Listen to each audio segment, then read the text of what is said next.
ওং নমঃ ভগবতে বাসুদেবায়। শ্রীমদ্ ভগবদ গীতা চতুর্থ অধ্যায় জ্ঞানযোগ। হরে কৃষ্ণ। আজ আমরা জ্ঞানযোগের 18 নম্বর শ্লোকটি শুনব। কর্মণি অকর্মজঃ পশ্যেদ অকর্মণি চ কর্মজঃ সবুদ্ধিমান মনুষ্যেষু সযুক্ত কৃৎস্ন কর্মকৃৎ।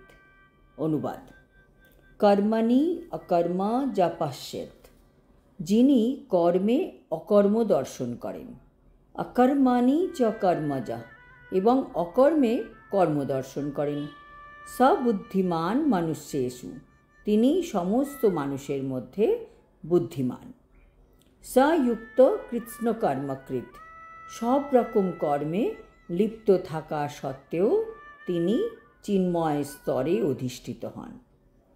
এই রকম ব্যক্তি সমস্ত কর্মবন্ধন থেকে মুক্ত থাকেন। তাৎপর্য: যে ব্যক্তি কৃষ্ণ ভাবনাময় হয়েছেন এবং তিনি ভগবানের সেবায় সবসময় ব্রতী থাকেন, তিনি স্বভাবতই সব রকমের কর্মবন্ধন থেকে মুক্ত হয়েছেন। তার সমস্ত কর্মই ভগবান শ্রীকৃষ্ণের সেবার জন্য হয়ে থাকে।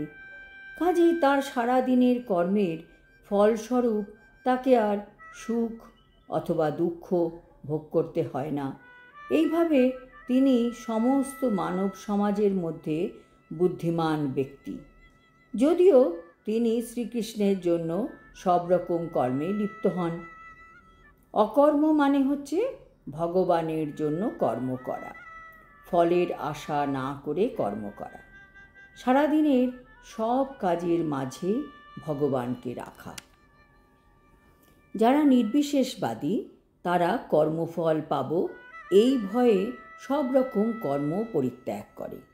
তারা মনে করে যদি কর্ম করি আর তাতে যদি কিছু অন্যায় হয়ে যায় তাহলে ফল ভোগ করতে হবে, আর সেই কর্মফলের জন্য মুক্তি পেতে অসুবিধা হবে, কাজেই কর্ম করে কোনো দরকার নেই।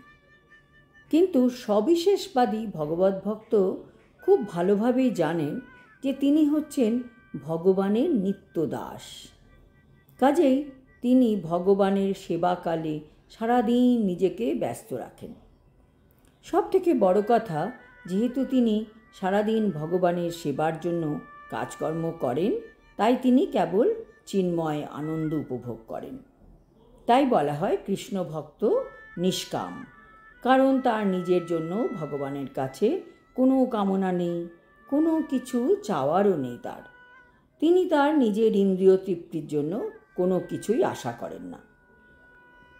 ভগবান শ্রীকৃষ্ণের নিত্য দাসত্ব করার ফলে যে পরম আনন্দ লাভ করেন তিনি, তার ফলে এই জড় ইন্দ্রিয় সুখভোগের সমস্ত বাসনার নিরর্থকতা তিনি উপলব্ধি করতে পারেন, আর এইভাবে তিনি সম্পূর্ণভাবে কর্মফলের বন্ধন থেকে মুক্ত হন। আজ এই পর্যন্ত। আগামী শ্লোকে কৃষ্ণ বলবেন কী ধরনের মানুষ পূর্ণ জ্ঞানে অধিষ্ঠিত। হরি ওম তৎসৎ। হরে কৃষ্ণ।